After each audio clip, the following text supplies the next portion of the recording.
Hi friends, ഇപ്പോൾ കേരളത്തിൽ നിലനിൽക്കുന്ന കാലാവസ്ഥയെ ആസ്പദമാക്കിയുള്ള ചില വാക്കുകളുടെ ഇംഗ്ലീഷ് പദങ്ങൾ നമുക്ക് നോക്കാം.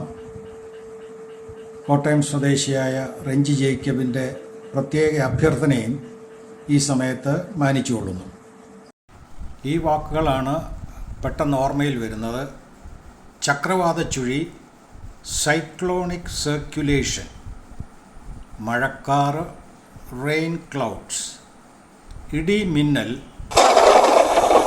തണ്ടർ ലൈറ്റ്നിങ്, മേഘവിസ്ഫോടനം, ക്ലൗഡ് ബേസ്റ്റ്, പേമാരി, ടൊറൻഷ്യൽ റെയിൻ, ഹെവി ഡൗൺപോർ, പ്രളയം, ഡെല്യൂജ്, മിന്നൽ പ്രളയം, ഫ്ലാഷ് ഫ്ലഡ്, ഉരുൾപൊട്ടൽ, landslide, land slip, mud slide, കൊടുങ്കാറ്റ്, സൈക്ലോൺ.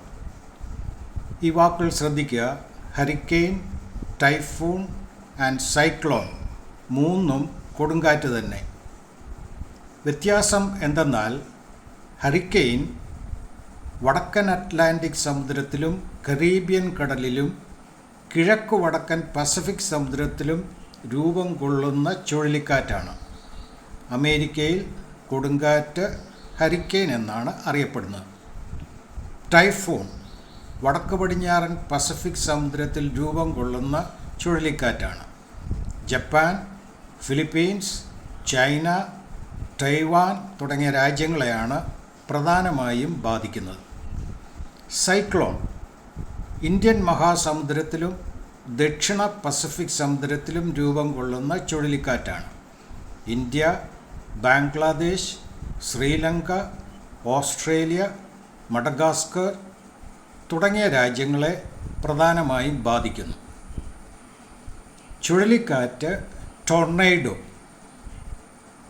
സൈക്ലോൺ കടലിൽ നിന്നും, ടൊർണേഡോ കരയിൽ നിന്നും ഉത്ഭവിക്കുന്നു ഇൻ ഫണൽ ഷേപ്പ്. ദുരിതം, മിസറി, സഫറിംഗ്, ഹാർഡ്ഷിപ്പ്.